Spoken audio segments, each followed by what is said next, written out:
Hello everyone and welcome back to my channel. In today's One Piece Treasure Cruise video we are going to talk about the Tesoro ship and if it is worth for you to spend your treasure map tickets on or not.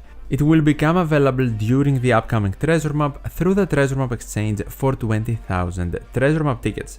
It is completely free to play, no gems needed to be spent.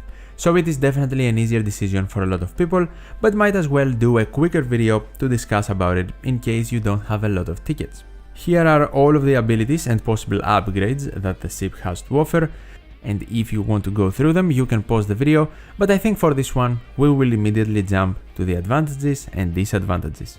Beginning with the advantages list, first up, we have a good attack boost and an HP boost. The attack boost in its base form is 1.5 times, pretty respectable and pretty ordinary these days for ships, but the maximum one we can get is 1.75 times, which is awesome, but you need to meet specific requirements. An HP boost is also present, something that a lot of ships lack, so 100% a plus for Tesoro's ship. The modifications are also awesome. Removing one turn of attack down and one turn of bind is definitely a great addition through the modification system. Universal boosting is another plus of this ship.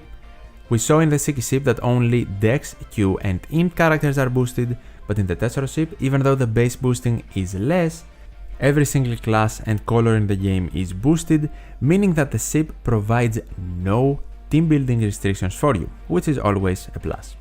Another positive is that the ship can double your berries earned after every quest.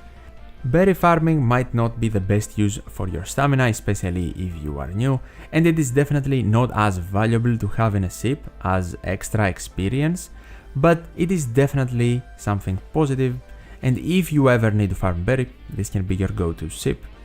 Something definitely noteworthy is that in specific situations, this is the best ship in the game. If you are, for example, using the new legend, Nami and Karina, you can pair them up with this ship. You will get a full board of G slots, get extra boosting from the ship and extra boosting from the super swap and the captain ability of Nami and Karina, making them a very strong combination. And have in mind, not only G slots get the maximum attack boosting, but rainbow slots as well. Simply enough, the more units that get released and have G or rainbow slot manipulation, the better this Tesoro ship will become. Is it generally the best in the game in every given situation? Definitely not. But in the very specific scenario where you can actually have that full board of G or rainbow slots, it can definitely help you out. Finally, for the advantages, this ship is completely free to play and you do not need to spend the classic 30 gems on it. You can just acquire it by exchanging treasure map tickets. We all know that a coin has two sides though, so there are disadvantages for this ship as well.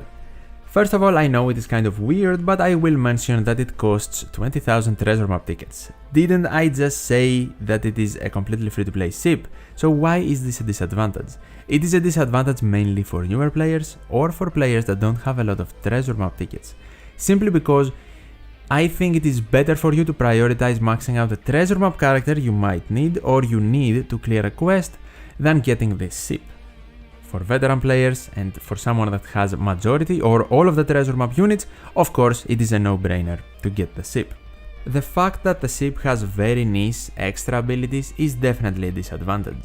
I know it can be great if you do manage to get the G or rainbow slots, or maybe if you need the chainlock extension in the very specific scenario that you have every class in your crew, but these are extremely specific scenarios. Outside of those, for general use, it's not really that much better than the merry-go.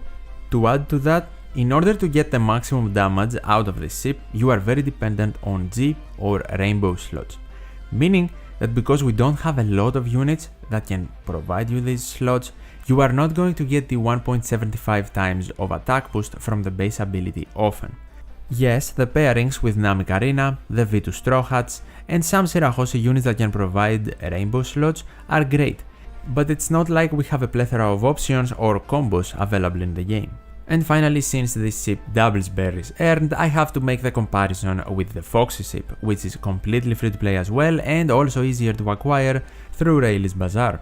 So if you are thinking of getting this Tesoro ship specifically to farm berries, I would advise you to just get the Sexy Foxy, simply because they both double the berries earned and the base attack boost is the same universal attack boost of 1.5 times.